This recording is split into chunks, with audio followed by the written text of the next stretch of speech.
Hi.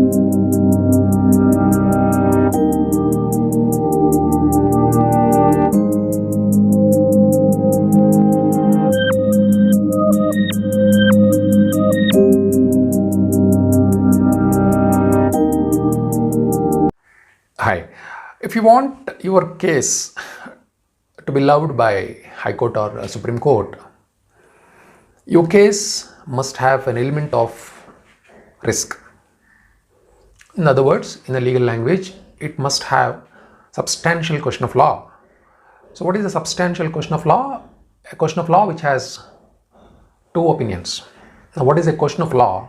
Question of law means the answers for the question of law are available in the law itself. And what is a question of fact? The answers for the question of fact will be available outside the court, and the answers for the question of law will be inside the court, and the answers for substantial question of law will be only in High Court and Supreme Court. So if you want your case to be loved by High Court or the Supreme Court, your case must have substantial question of law. And how substantial question of law will be born or will take birth is when you take risk in your case. You can understand this by an example. Whenever you purchase a real estate property, if you enter an agreement, sale agreement, law says you must register the sale agreement. Now let us assume you did not register the sale agreement. Now when you don't register the sale agreement per se does not become invalid. It becomes inadmissible in evidence. That is, you cannot bring that sale agreement to the court for the purpose of the evidence. That is main evidence. Here the main evidence is to get the property registered. And it can be also used as a collateral evidence.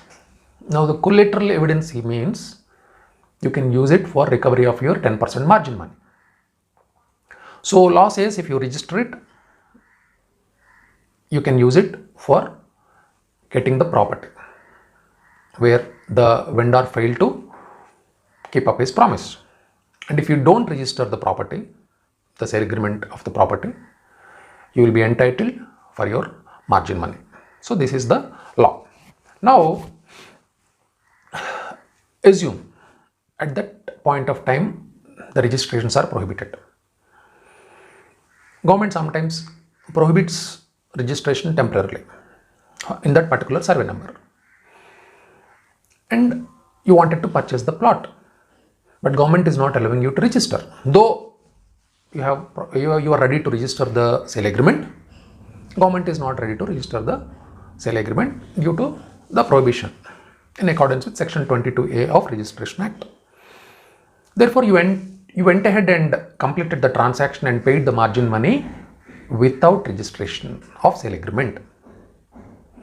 It is a peculiar circumstance here.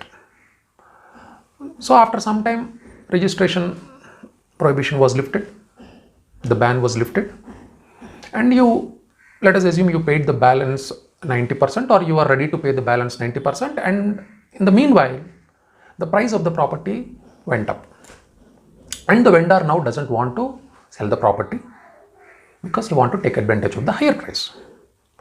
Therefore, you approach the court, and the trial court decided the question of fact. As I said earlier, trial courts decide the question of fact. Decided the question of fact based on the peculiar circumstances, because you took risk in entering the agreement. You did not violate the law because law did not cooperate you at that point of time. You went ahead without registering the sale agreement. Now, let us assume trial court decided your case in your favor, that is allowed your case. Therefore, naturally, the aggrieved will be the vendor here. Vendor approached the first appellate court.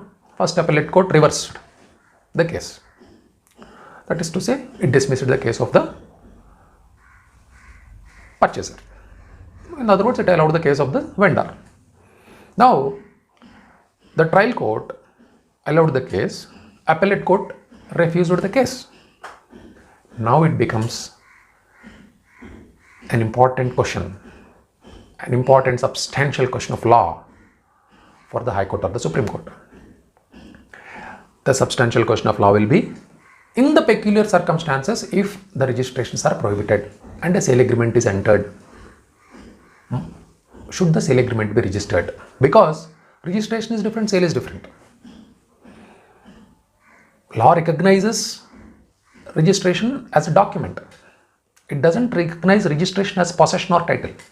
You don't get title or possession by registration, you get a document. Please understand these words carefully. So therefore, it will be an important question, substantial question of law for High Court or the Supreme Court. And High Court or the Supreme Court, if they answer that question, will create a law. So this is all a hypothetical example I am informing here. But substantial question of law will be like this. Okay, if you want your case to be loved by Honorable High Court or the Supreme Court, it should have a substantial question of law. And the substantial question of law will be born only if you take a risk in your case, only when you fight for your rights, only when you go ahead believing in your right, believing in the opportunity, duly following the law. Okay, hope I am clear. Thank you. Thanks for watching. If you have any doubts, kindly comment.